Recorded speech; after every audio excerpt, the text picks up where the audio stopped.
Bonjour, nous entrons donc dans les dernières vidéos, même si les modalités d'examen ont été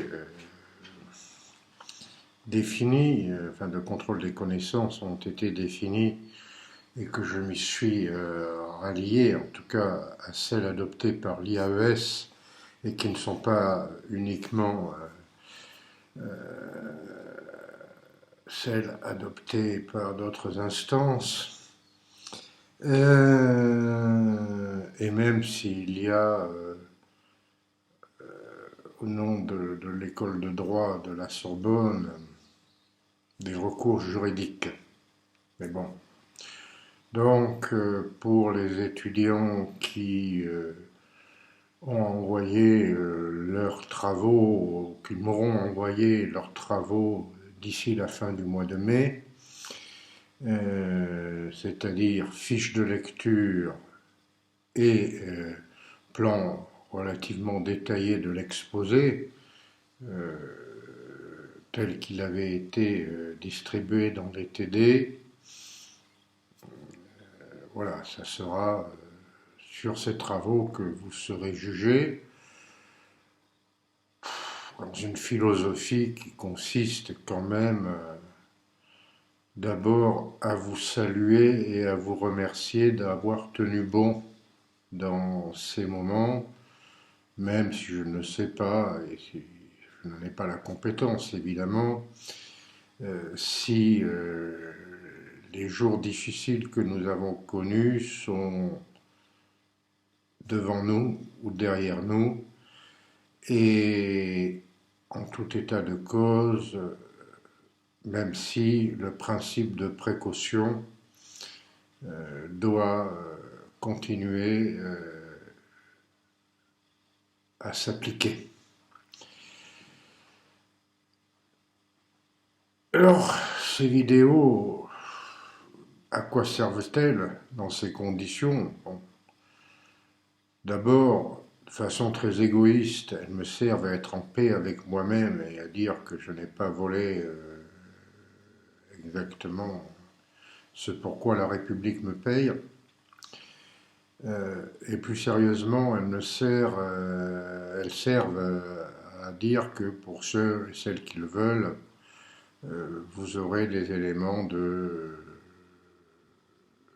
d'interprétation des bases du monde contemporain, c'est-à-dire de la fin des Trente Glorieuses. Alors précisément, en abordant ces années 70 et en se détachant un petit peu de l'écume des jours politiques, très importante néanmoins, j'y reviendrai un petit peu plus tard. Qu'est-ce qui caractérise ces années 70 et que l'on peut symboliser par le changement entre Georges Pompidou, qui décède le 2 avril 1974, enfin, en France, on peut le symboliser de cette façon-là, hein,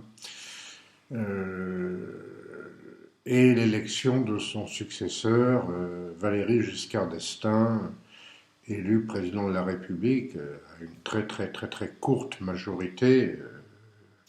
Ça aussi c'est un changement très important, en mai 1974.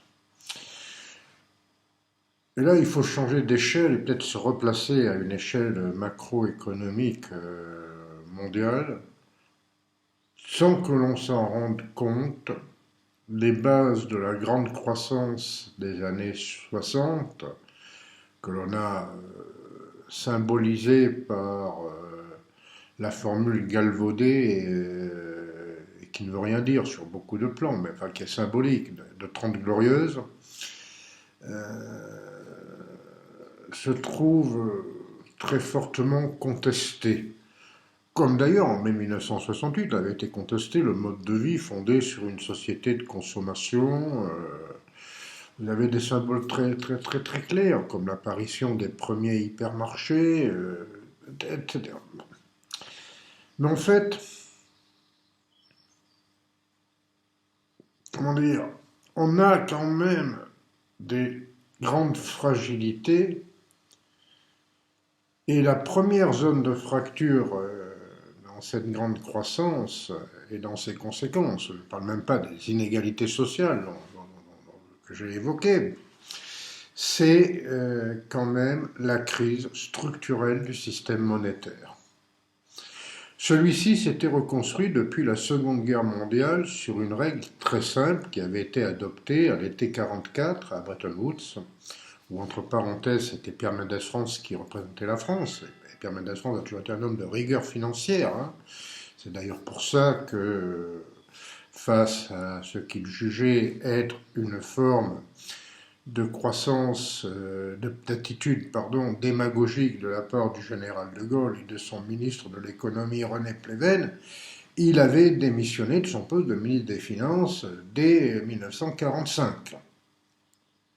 Il refusait là, ce qu'il trouvait être une solution de facilité, faisant payer, n'est-ce pas, le prix de la libération, extrêmement lourd, par de la monnaie de singe du fait de l'inflation. C'était en tout cas l'interprétation qu'il en avait. Je vous invite à lire sa lettre de démission que l'on trouve partout au printemps 1945.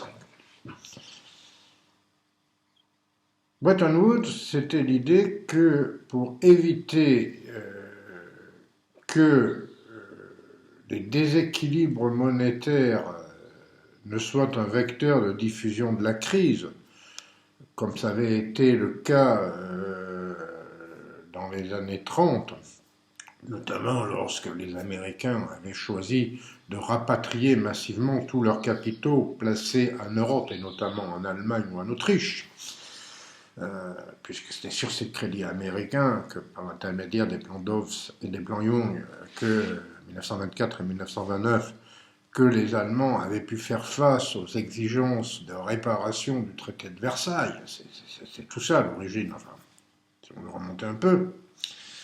Les Allemands avaient subi en plein fouet, en pleine figure, le rapatriement massif de ces capitaux. Ça s'était traduit par des millions et des millions de chômeurs, etc.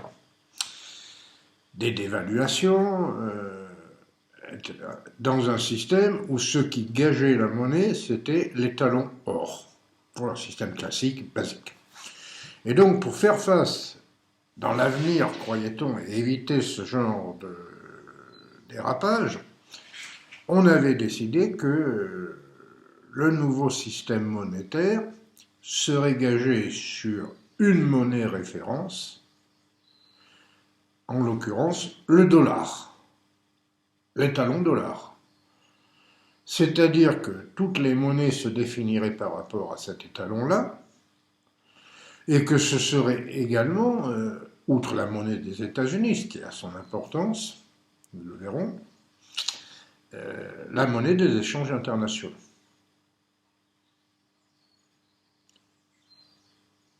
Or, très progressivement, ce système s'est emballé dans la seconde moitié des années 60, parce qu'il est vicié structurellement par l'idée que, bon, très simple, que si le dollar c'est à la fois la monnaie des États-Unis, la monnaie référence et la monnaie des échanges internationaux, que voulez-vous, la tentation est là de creuser le déficit commercial américain. De creuser ce déficit commercial par une augmentation massive de la masse monétaire. C'est-à-dire que la tentation est là d'accroître ce que j'allais dire quasi naturellement l'inflation eût dû être. Avec en plus cette idée historiquement vrai depuis le XVIe siècle, c'est-à-dire depuis la découverte de l'Amérique et de ces métaux précieux qui avaient brutalement augmenté la masse de métaux précieux et qui s'était traduit par ce que l'on avait appelé dès le XVIe siècle, c'était les théologiens de l'université de Salamanque qui avaient cette expression, la révolution des prix, avec l'idée que l'inflation est le moteur de la croissance. Voilà. Là, cette notion-là va se trouver progressivement remise en question et les années 70 vont caractériser le passage de la notion d'inflation, je dirais positive, à une période de stagflation, c'est-à-dire de stagnation économique malgré l'inflation. Et techniquement, cela découle des deux actes majeurs pris sur le plan financier par le président Richard Nixon en 1970 et en 1971, que sont d'une part la fin de la convertibilité du dollar en or. Donc comment vous faites marcher un système financier dès lors que la monnaie référence n'est plus convertible en métal précieux?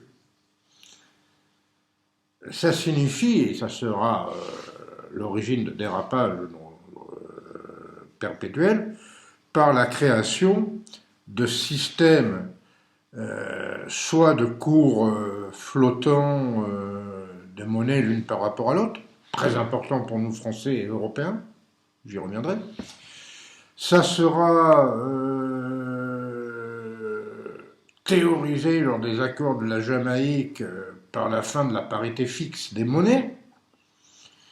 Mais pour réguler tout cela, on rentre dans quelque chose de beaucoup plus gazeux, de beaucoup plus indéfini, qui fait que de façon cyclique, vous avez des phénomènes de bulles spéculatives qui apparaissent. Et donc on passe dans une déconnexion entre économie réelle, pour aller vite, et réalité financière. Donc la fin de la convertibilité du dollar en or, et comme si ça ne suffisait pas, Richard Nixon ajoute à cette mesure la dévaluation du dollar. Donc vous voyez bien que ce n'est quand même pas le système le plus simple qui peut en découler.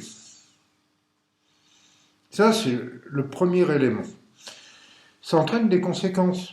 Ce qu'on va appeler par exemple la crise des pétrodollars, que nos amis, comment les qualifier? J'ai employé des mots un peu durs, paraît-il, dans certaines vidéos. Donc, on va les qualifier par leur métier. Que certains amis prétendument spécialistes, journalistiquement parlant, qui pensent que leurs lecteurs ou leurs auditeurs sont des abrutis intellectuels, appellent donc les pétrodollars liés au marché du pétrole. Pas tout à fait ça. Les pétrodollars, ce sont en grande partie des dollars fictifs créés par les marchés pétroliers. C'est pas tout à fait la même chose. C'est pas de la monnaie réellement en circulation. Alors, je ne vais pas rentrer dans les détails, notamment sur le marché de Rotterdam. C'est-à-dire, vous achetez du pétrole et vous avez un délai pour le payer et vous allez créditer des comptes en dollars fictifs. Mais le résultat est que cela accroît l'impression que donne la masse monétaire. Et cela favorise en grande partie les risques inflationnistes et la déconnexion entre inflation et réalité de l'économie. Voilà. Donc,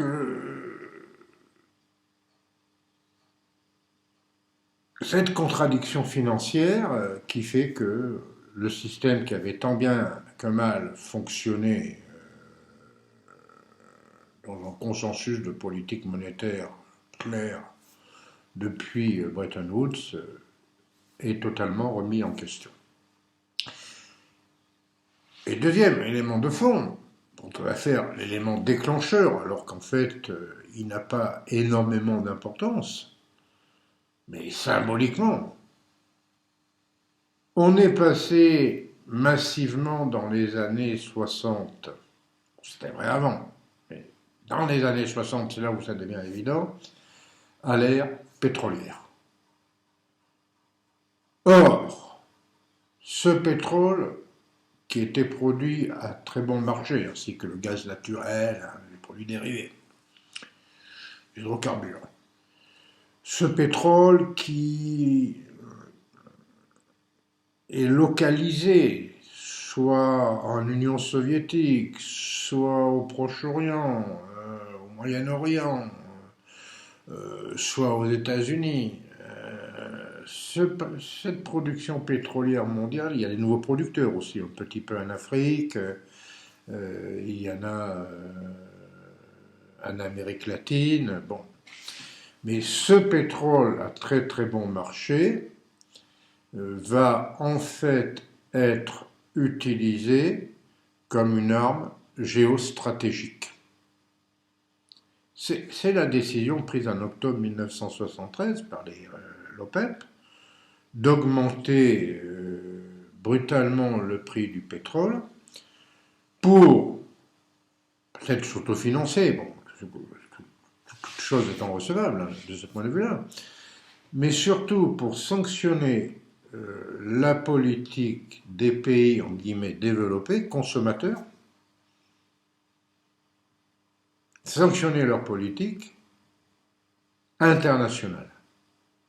Et sur un sujet précis, le conflit proche-oriental, le conflit israélo-arabe. 1973, une nouvelle guerre éclate en octobre 1973. Les pays consommateurs sont accusés dans leur immense majorité d'avoir aidé l'État israélien surpris par cette attaque syro-égyptienne d'octobre 73, et pour les sanctionner, cette brutale augmentation. Et donc désormais, le prix du pétrole va devenir l'élément par lequel les discours officiels vont masquer toutes les autres contradictions que cette fin de période de grande croissance vont entraîner. Le théorème, la faute à l'énergie, la chasse au gaspillage, le slogan fameux, nous en France on n'a pas de pétrole, on a des idées. Mais alors qu'il s'agit d'une reconversion massive des questions industrielles, etc., avec du chômage massif qui va, ça va, avec une forte inflation, qui n'est plus synonyme de croissance économique, la crise pétrolière va opérer comme masquant les contradictions de notre système économique. C'est la faute à l'augmentation du prix du pétrole. D'autant que, au premier choc pétrolier 1973, vous en aurez un second 6 ans plus tard, et beaucoup plus important cette fois-ci, consécutif à cet événement majeur, qu'on a toujours sous-estimé de mon point de vue, qu'est la révolution islamique en Iran.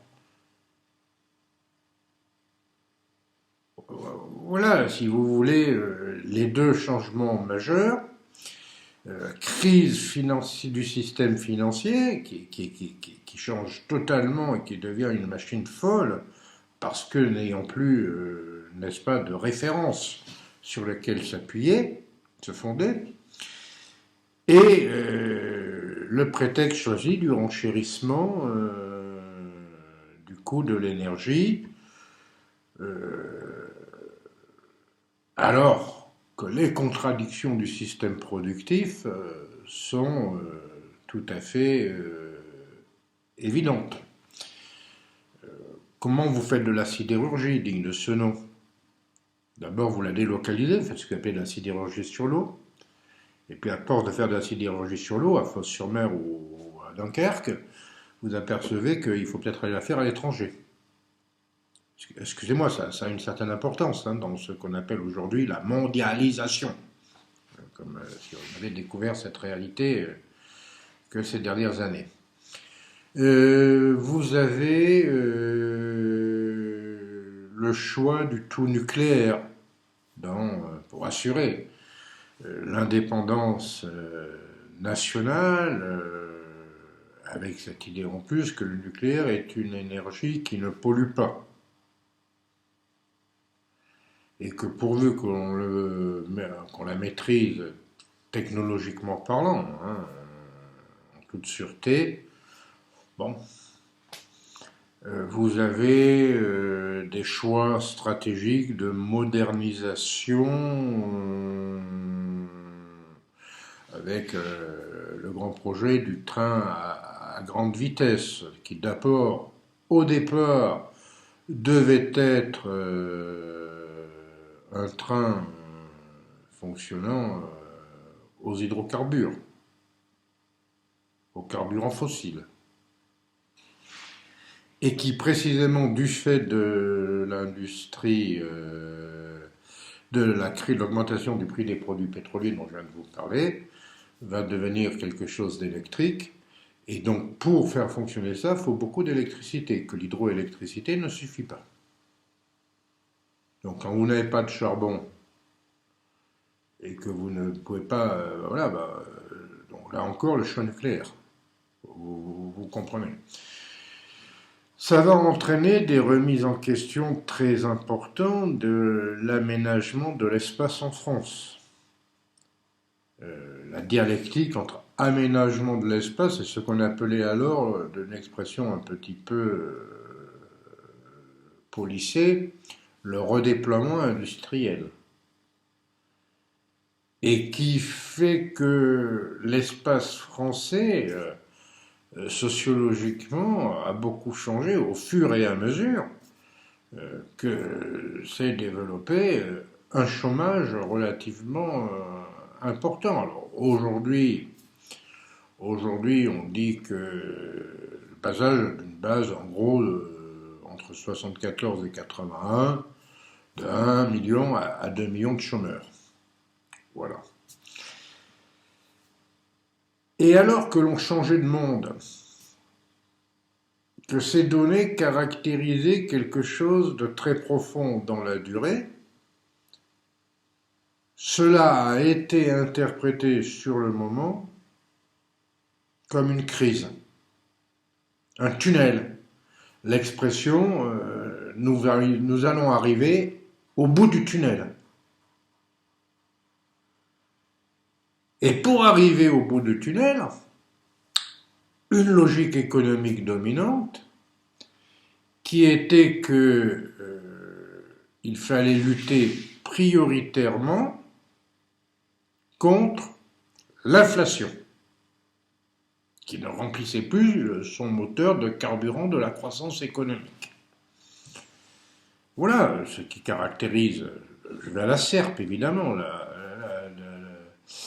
sur ces questions-là qui mériteraient des heures et des heures de développement, mais voilà comment les choses se sont jouées. Et si on maîtrisait l'inflation, en découlerait tout naturellement la question de la résolution de la question de l'emploi. Donc, une opposition entre des politiques de rigueur, enfin, le mot peut prêter à le sourire quand on voit les solutions proposées, politique de rigueur financière, monétaire et politique monétariste, et la question du chômage. Voilà. C'est un choc social, c'est un choc psychologique énorme pour la société française. Et des tensions sociales très importantes vont scander ces années 74-81. Elle est là, la rupture de 1974. Mais comme toujours, c'est facile de dire après coup.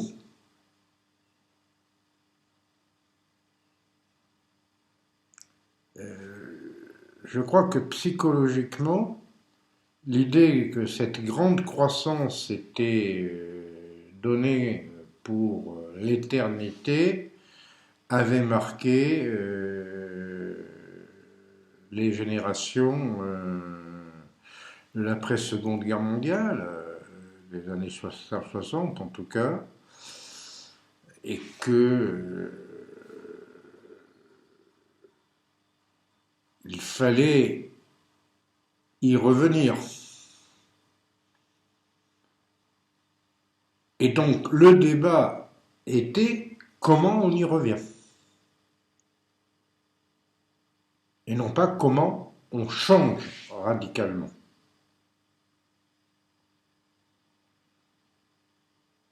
Et c'est toute l'opposition sur le choix des politiques économiques et sociales qui va se faire jour dans ces années 74-81 entre deux projets politiques.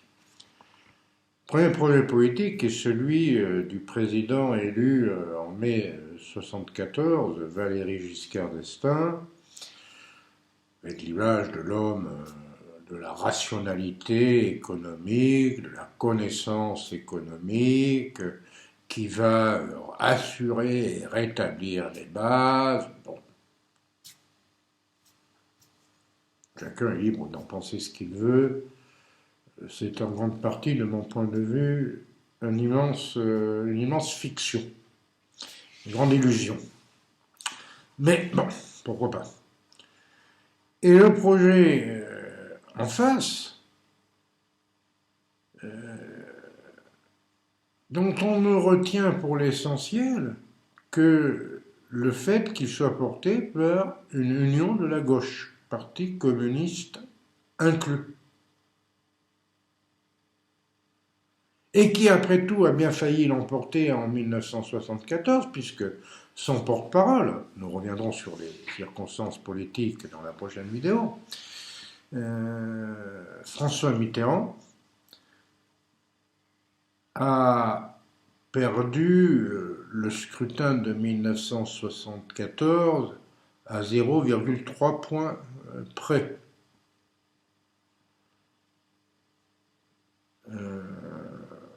Ce qui a été un choc considérable. En fait, une France coupée en deux, très nettement coupée en deux, et qui ne pouvait pas... Dernière remarque avant que je m'arrête là, c'est de cette décennie, enfin de ces années 74-81, que la question européenne,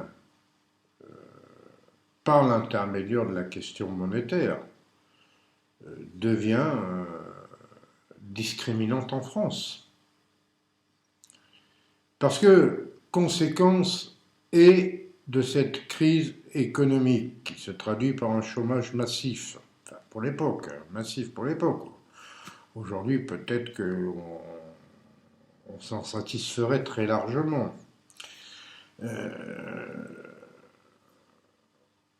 Cette politique-là, monétaire, sur l'instabilité chronique et les bulles spéculatives, fait que pour sortir de l'impasse et pour sortir du jeu classique des dévaluations concurrentielles, surtout nous Français, et dont le symbole le plus éclatant, c'est l'évolution de la parité du franc par rapport aux marques. Je vous rappelle, 59, plan Pinet-Rueff, une forme de parité sur la base de 1,3. Ça tient à peu près jusqu'en 69 et puis ça dérape. Et en 81, on est dans un ratio, grosso modo, de 1 à 3.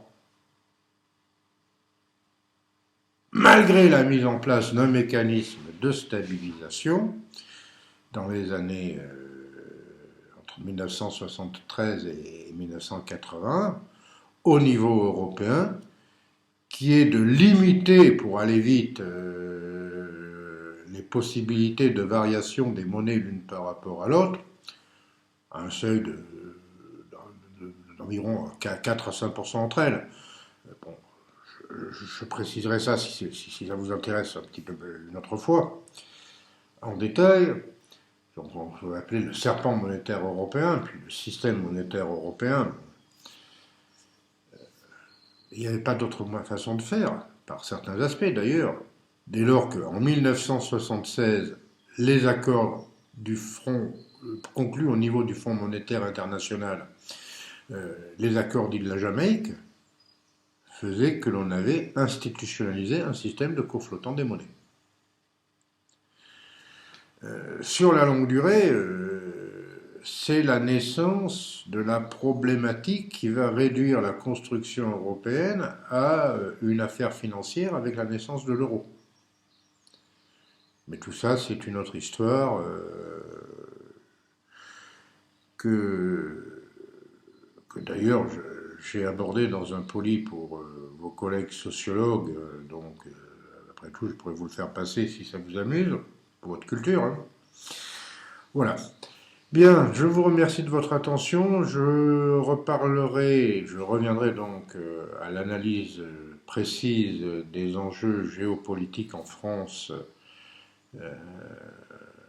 sur la période 74-81, dans ce qui nous servira de conclusion catharsique que je livrerai à votre sagacité dans le cours de la semaine. J'aurais dû commencer par vous prier de m'excuser de ne pas avoir pu vous adresser cette vidéo beaucoup plus tôt, mais j'ai été à la fois dépassé par des tâches fonctionnalistes liées à la préparation de l'installation officielle des mairies et par la préparation de questions budgétaires dont je vous passe les points de détail pour parler comme l'autre, c'est-à-dire les points de détail, le diable est toujours dans les détails, voilà, on va le dire ça de cette façon neutre. Donc, bon courage, et juste, si hors logique universitaire, il y a certains aspects que vous souhaiteriez que j'approfondisse dans des vidéos, mais en dehors de toute logique marchande entre nous, faites-le moi savoir. Bonne journée.